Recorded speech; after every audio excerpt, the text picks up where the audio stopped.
लगे भतारा न कहबो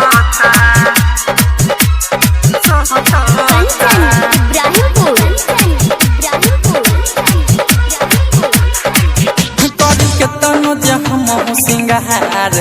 लगे भतारा न कहबो सहटता भतारा न कहबो सहटता कतनो जे हम सिंगार लगे भतारा न कहबो सहटता धरी ले कतनो कोरावा में धरी ले कतनो कोरावा में तनिको भिरी न सहटता करी कतनो जे हम सिंगार लगे भतारा न कहबो सटता करी कतनो जे हम सिंगार लगे भतारा न कहबो सटता धरी ले कतनो कोरावा में धरी ले कतनो कोरावा में तनिको भिरी न सहटता करी कतनो डीजे जितेंद्र रहुआ दरभंगा लगे भतारा न कहबो सटता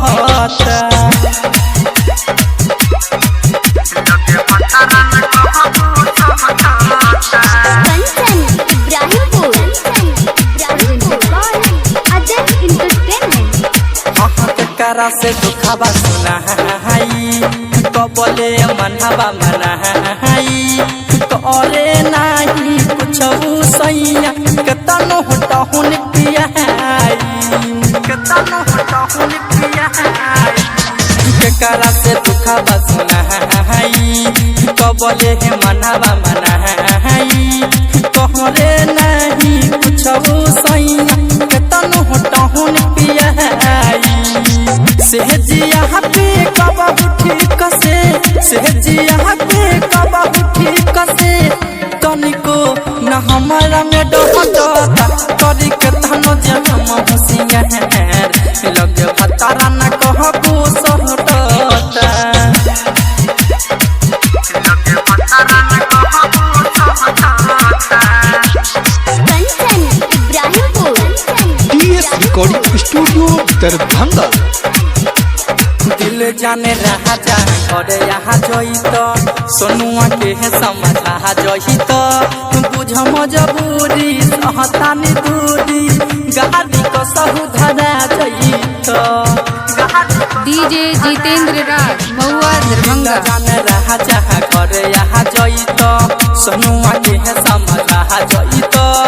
बुझ मजबूरी सहतानी दूरी गाड़ी को सहु धरा जोई तो कहिले कतना है आज से कहिले कतना है आज से तबहु नतनक हो डहटा करी कतनो जे हम सिंगार लगे भतारा न कहबो सटता करी कतनो जे हम सिंगार लगे भतारा न कहबो सटता धरी ले कतनो कोरावा में धरी ले कतनो कोरावा में तनिको